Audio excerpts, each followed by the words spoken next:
In this tutorial, I am going to show you how to fix DiceDreams something went wrong. Step 1, all you have to do is to open your phone settings. Step 2, you have to go to App Management, App List, and go to DiceDreams application. Step 3, what you're going to do here is to simply open the application and tap Force Step. Step 4, you have to open the storage usage and kindly click Clear Cache and also click Clear Data.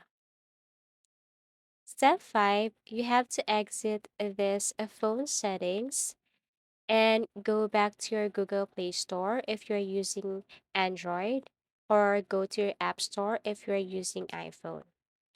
This time, you have to open Play Store and search for DiceDreams again.